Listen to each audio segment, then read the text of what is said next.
پر سچ ہیں، میں ان کے سچ اور حق ہونے سے انکار نہیں کرتا، لیکن آئیے کچھ یہ پہلو بھی دیکھیے، یہ بھی دعاؤں کا پہلو ہے جس کا تعلق انسان کی آخرت کی فلاح کے ساتھ ہوتا ہے۔ تو اپنے نمازی ہونے، اپنے خاشع ہونے اور اپنے متقی ہونے کے لیے جو اللہ سے التجا کرنا چاہتا ہے، قلب کے ساتھ وہ بآواز بلند صلوات تلاوت ہے۔ اللہ پہلی صفت کا تعلق نماز کے ساتھ، دوسری صفت اللہ فرماتا ہے والذین هم عن اللغو معرضون، وہ مومن ابدی فلاح پائیں گے، وہی جنت الفردوس جائیں گے، وہی ہمیشہ کے لیے جنت پائیں گے جو لغو سے اعراض کرتے ہیں۔ لغو کیا ہوتا ہے؟ ہر بے مقصد گفتگو اور ہر بے مقصد عمل اور ہر بے مقصد و بے فائدہ فعل، اس کو لغو سے تعبیر، جسے آپ فضول کہتے ہیں۔ دوسری مقام پر اللہ فرماتے ہیں وَإِذَا مَرُّوا بِاللَّغْوِ مَرُّوا كِرَامًا، اگر وہ کبھی لغو سے گزر رہے ہوں تو اس طرح گزر جاتے ہیں جیسے کوئی کریم اور شریف انسان کنی کترا کے گزر جاتا ہے۔ تو فرمائیے آج ہمارے ماحول میں کچھ لغو بھی ہوتا ہے یا نہیں؟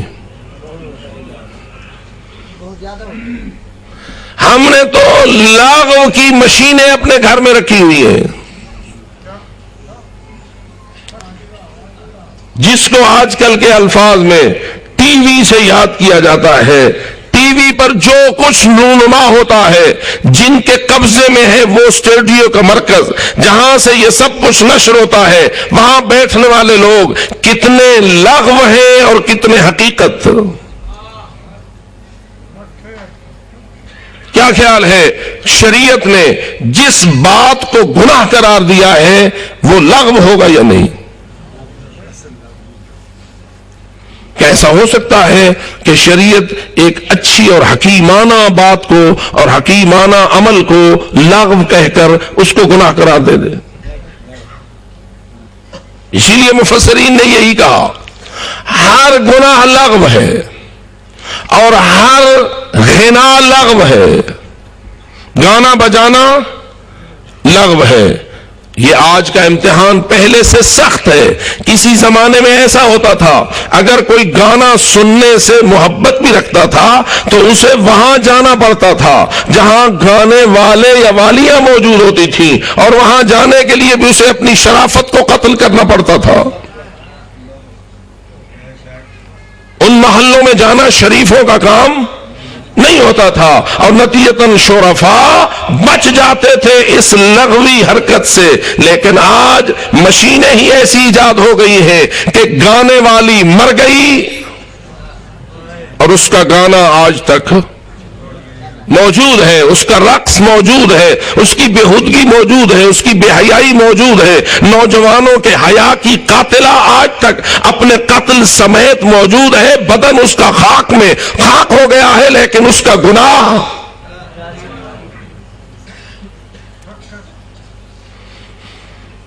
ڈر لگتا ہے ایسی باتوں سے۔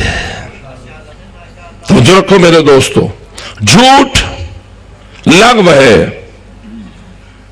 میں تو کیا کہوں آپ کو، آپ کے اینکرز جو بیٹھ کر تبصرے کر رہے ہوتے ہیں اور جو ان کے ساتھ لوگ بیٹھے ہوئے باتوں پہ باتیں بنائے جا رہے ہوتے ہیں، اللہ کرے کہ یہ تولے کہ کتنے تبصرے ہمارے لغو ہیں اور کتنے حقیقت۔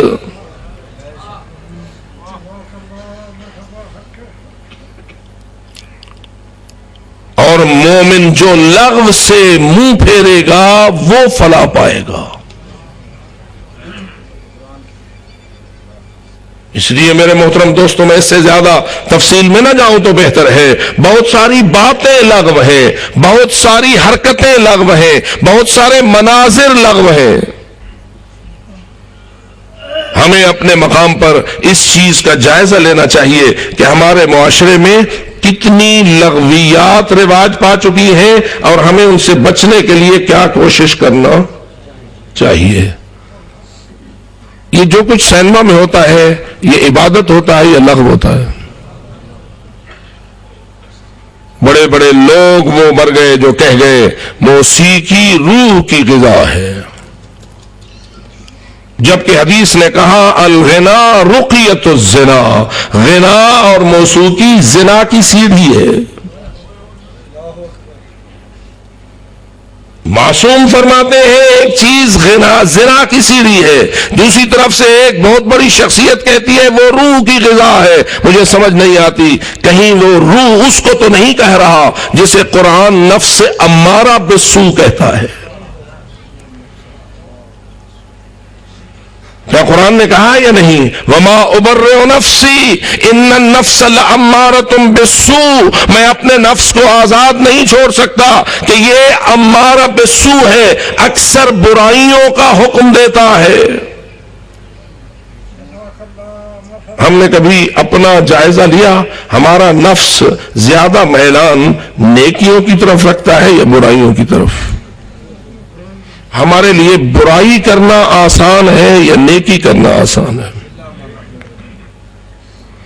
بس آؤ اللہ سے دعا کرو کہ جس طرح تو نے قرآن میں کہا کہ ان النفس لامارۃ بالسوء الا ما رحم ربی، بچ سکتا ہے اس نفس کے امارہ بالسوء کے شکار سے تو وہی جس پر میرا رب رحم کرے۔ اے اللہ ہم پہ رحم کر، صدقے میں کربلا کے رحم کر، صدقے میں علی اکبر کے رحم کر، صدقے میں قاسم و علی اصغر کے رحم کر، صدقے میں اس علمدار کے رحم کر کہ ہمارے نفس کو ہمیں کنٹرول حاصل ہو جائے اور ماحول لغویات سے پاک ہو جائے۔ اگر ہم باہر کو پاک نہیں کر سکتے تو اندر کو تو پاک کریں۔ اور کتنا سخت سوال و جواب ہوگا ان حکمرانوں سے کہ جن کے اختیار میں تھا اور انہوں نے اپنے اختیارات کو لغویات سے بچانے کے لیے استعمال کرنے کی بجائے لغویات کو پھیلانے کے لیے استعمال کیا۔ بس آؤ دوستو یہ باتیں کرنا مجالس میں مناسب ہے یا نہیں؟ بہت سارے لوگ خاموش ہیں، بآواز بلند صلوات۔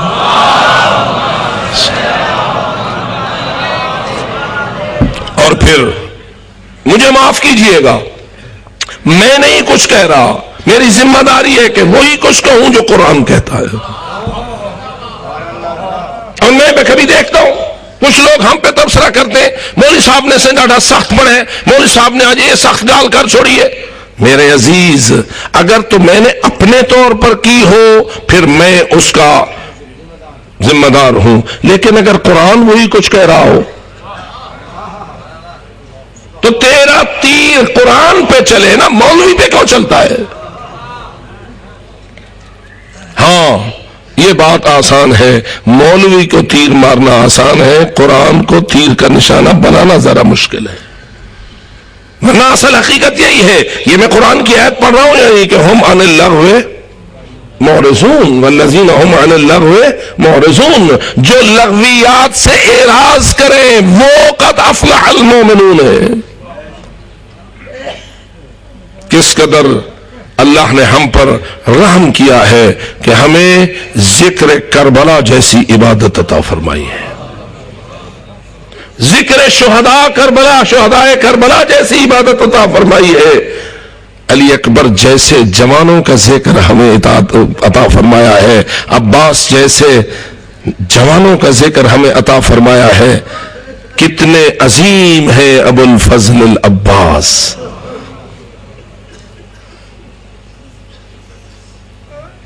مانگا ہے علی نے عباس اپنے اللہ سے۔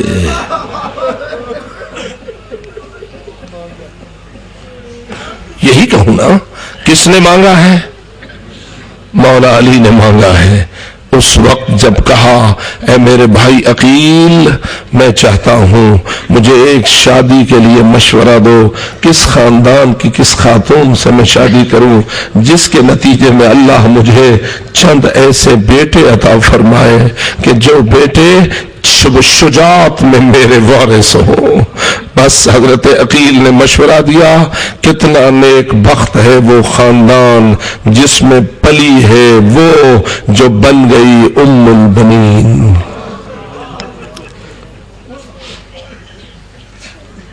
ایک خاتون ہے، پلی امرؤ القیس کے گھر ہے، لیکن آ گئی ہے اور علی ولی کی امیدوں کا مکمل ترجمان بن گئی ہے۔ جو چاہتے تھے علی دے دیا ہے اللہ نے علی کو اس بی بی سے۔ فاطمہ زہرا سے مل گئے حسن و حسین، اور اس بی بی سے مل گئے 4 بیٹے، اور جب چلے ہیں حسین میدان کربلا کی جانب مدینہ سے تو 4 جوان تھے، 4، کیونکہ جہاں تک تاریخ میں ہماری نظر ہے، نظر ایسا ہی آتا ہے یہ 4 جوانیاں 21 سے 34 سال کی عمر میں تھیں۔ چھوٹے سے چھوٹا ام البنین کا چاند 21 سال کی عمر میں تھا، اور بڑے سے بڑے ابو الفضل العباس 34 سال کی عمر میں تھے۔ اب ذرا بتا، بحیثیت والد کے بتا، بحیثیت والدہ کے سوچو کہ 21 سے 34 سال کی 4 جوانیاں حسین لے جا رہے ہیں کدھر؟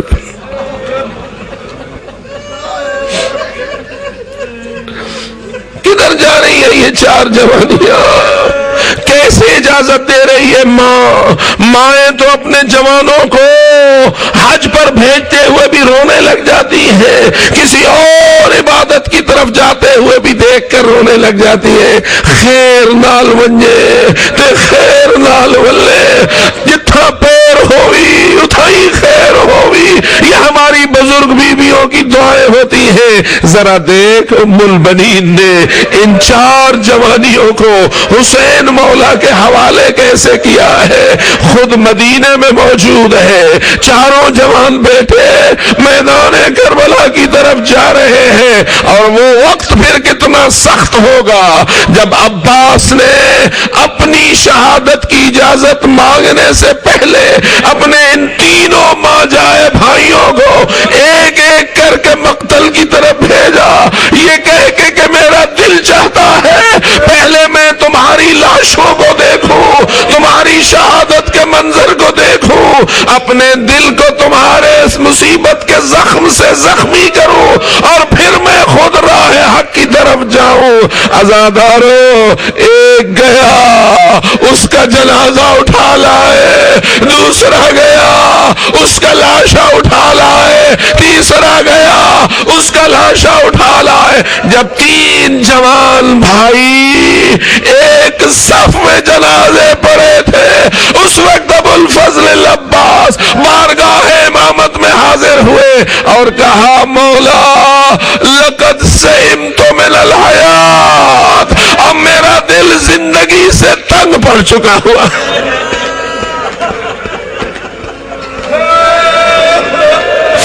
اب میرا دل زندگی سے تنگ پڑ گیا ہے، حلی میں رخصت، کیا میرے لیے اذن ہے کہ میں بھی اب چلا جاؤں؟ ہائے عزادارو، بھائی وہ حسین مولا کے بھی تھے، بھائی عباس مولا کے بھی تھے، اور جہاں تک میں نے تاریخ کا مطالعہ کیا ہے معلوم ایسا ہوتا ہے بنی ہاشم میں سے جتنے شہید ہوئے ان میں سے سب سے پہلے شہید ہم شکل پیغمبر علی اکبر تھے، اور